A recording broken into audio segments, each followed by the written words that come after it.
Reporter big impact വാർത്തയിലേക്കാണ് നമ്മൾ ഇനി പോകുന്നത്. പാലക്കാട് മെഡിക്കെയർ ഫാർമസികളിലെ മരുന്ന് ക്ഷാമത്തെക്കുറിച്ച് റിപ്പോർട്ടർ വാർത്ത നൽകിയിരുന്നു. അതിലിതാ ഇപ്പോൾ നടപടി ഉണ്ടായിരിക്കുന്നു എന്ന സന്തോഷകരമായ വാർത്ത പങ്കുവയ്ക്കാനുണ്ട്. മരുന്ന് വിതരണ കമ്പനികളുടെ കുടിശ്ശിക തീർത്തിപ്പോൾ പ്രതിസന്ധി ഉടൻ പരിഹരിക്കുമെന്നാണ് മെഡിക്കെയർ സൂപ്രണ്ട് ഉറപ്പു നൽകുന്നത്.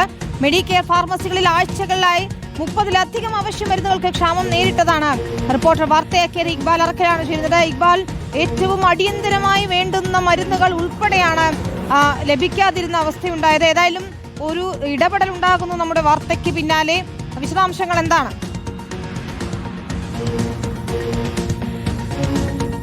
വിനീത, സർക്കാർ ആശുപത്രികളിലേക്ക് എത്തുന്ന രോഗികൾക്ക് ന്യായമായ വിലയ്ക്ക് മരുന്ന് നൽകുന്നതിന് വേണ്ടി സർക്കാർ ആരംഭിച്ചിട്ടുള്ള ഫാർമസി പദ്ധതിയാണ് ഈ മെഡിക്കെയർ ഫാർമസി.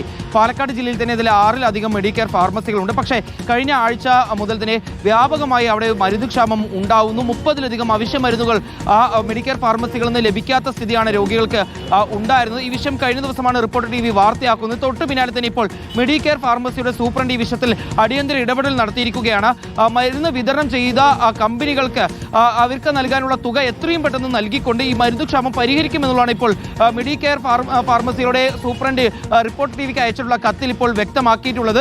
റിപ്പോർട്ടർ TVയുടെ പേരിൽ തന്നെ ഇവർ കത്ത് അയക്കുകയായിരുന്നു. ഏതായാലും ആ കത്തിൽ പറയുന്നത് കഴിഞ്ഞ ആഴ്ച ഇത്തരത്തിൽ ചില ദിവസങ്ങളിൽ മരുന്ന് ക്ഷാമം ഉണ്ടായിരുന്നു. അത് ഈ മരുന്ന് വിതരണം ചെയ്ത കമ്പനികൾക്ക് തുക നൽകുന്നതുമായി ബന്ധപ്പെട്ടുള്ള പ്രശ്നത്തെ തുടർന്നായിരുന്നു. എത്രയും പെട്ടെന്ന് അവർക്ക് തുക വിതരണം ചെയ്യും. അതിനുശേഷം ഈ പ്രതിസന്ധി തന്നെ മറികടക്കും എന്നുള്ളതാണ് ഇപ്പോൾ മെഡിക്കെയർ ഫാർമസി അധികൃതർ അറിയിച്ചിട്ടുള്ളത്.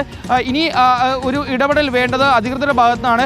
എത്രയും പെട്ടെന്ന് ഈ തുക വിതരണം നടത്തി ഫാർമസികളിലേക്ക് മരുന്ന് എത്തിക്കണം. ഇനി ഒരു രോഗിയും മരുന്ന് ലഭിക്കാതെ, ആവശ്യമായിട്ടുള്ള ഒരു മരുന്നും ലഭിക്കാതെ ഈ ഫാർമസികളിൽ എത്തി മടങ്ങിപ്പോകുന്ന സ്ഥിതി ഉണ്ടാവരുത് എന്നുള്ളതാണ് നമ്മൾ ഉൾപ്പെടെ ആഗ്രഹിക്കുന്നത്. ഏതായാലും എത്രയും പെട്ടെന്ന് അതിനുള്ള നീക്കത്തിലേക്ക് ഇപ്പോൾ നമ്മുടെ വാർത്തയ്ക്ക് പിന്നാലെ മെഡിക്കെയർ ഫാർമസിയുടെ അധികൃതർ നീങ്ങുന്നു, സൂപ്രണ്ട് നീങ്ങുന്നു എന്നുള്ളതാണ് മനസ്സിലാക്കുന്നത്. ശരി, ഇക്ബാൽ അറക്കലാണ് ചേർന്നത് വിശദാംശങ്ങളുമായി.